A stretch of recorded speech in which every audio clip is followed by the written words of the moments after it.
Hey folks, last week we were talking about social justice, and in that conversation I said that social justice is about alleviating the suffering of our neighbors through right living, through living the way God intended us to live, which is in right relationship with our neighbors and in loving relationships with our neighbors. And that if we can do that, if we can be obedient to God in that way, we will alleviate the suffering of our neighbors. The two really do go hand in hand. One doesn't happen without the other.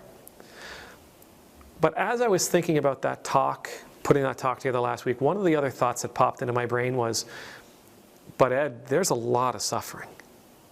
There is a great deal of suffering. Where are we supposed to start? Well, as I said in other videos, it starts with us being the people that God intended us to be, living in a loving way. But still, we are going to be called to work on one issue or another, to help generate energy about one issue or another, to plan action to help alleviate the suffering in one direction or another.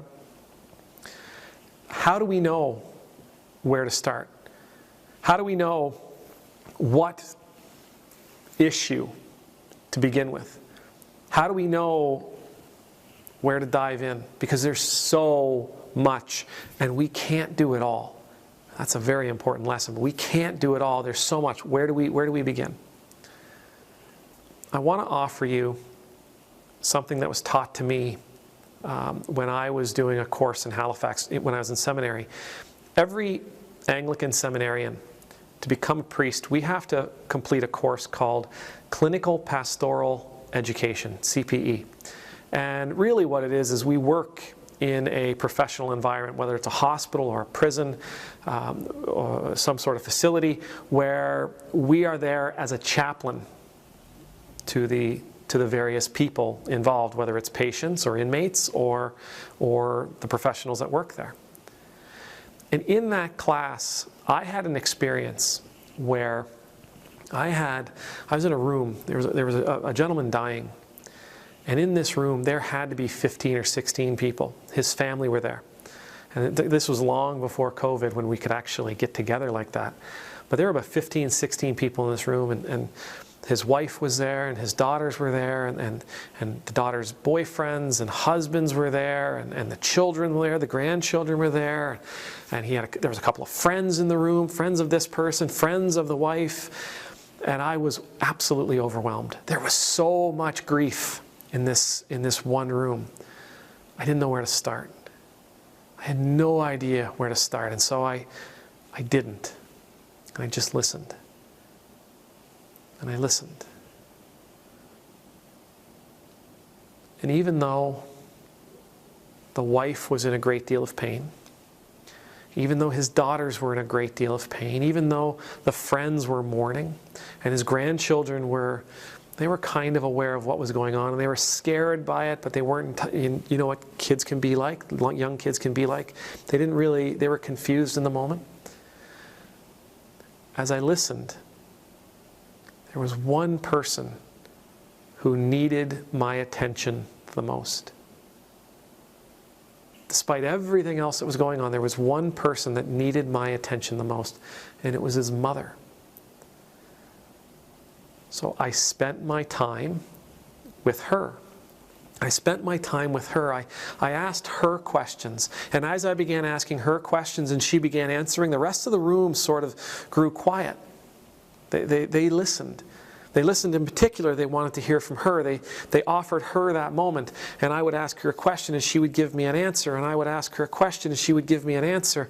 And in doing so, treating her in that moment, what I ended up doing was I ended up treating a bunch of other people in the room as well, because she was the one who was most in need. And because she was the one that was most in need, by addressing her issues, we ended up addressing a bunch of other issues that the other people in the room were having. And so that would be my advice. Where do we start? In this grand scheme of reducing the suffering in our world, where do we start? Find the person in the room who is suffering the most? Which issue is most in need? Which is the biggest issue? And we're not talking urgency. We're talking true need. Which issue, which injustice, which inequality, which suffering needs us most?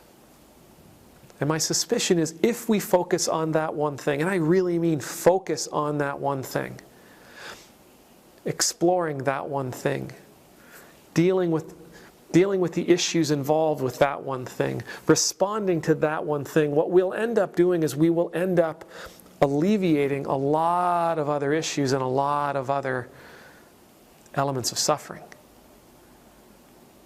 On this mission, it is so easy for us to become overwhelmed. There is so much going on in our world. There's so much going on in our communities, let alone the whole world, but yet we're wired into the entire planet. There is so much happening. We can burn ourselves out. We can work 50, 60, 70 hours a week, 23 hours a day, 14 days a week, and never feel like we've accomplished anything because there is so much. Focus on the one who needs you most. Focus on the one who is hurting the most. When we do that, not only will we take care of her,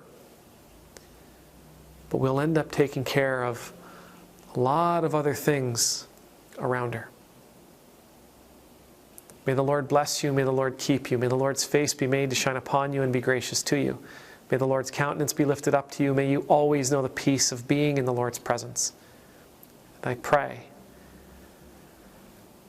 as we dive in, we will not be overwhelmed, but we'll recognize who needs us most, and we'll offer ourselves there.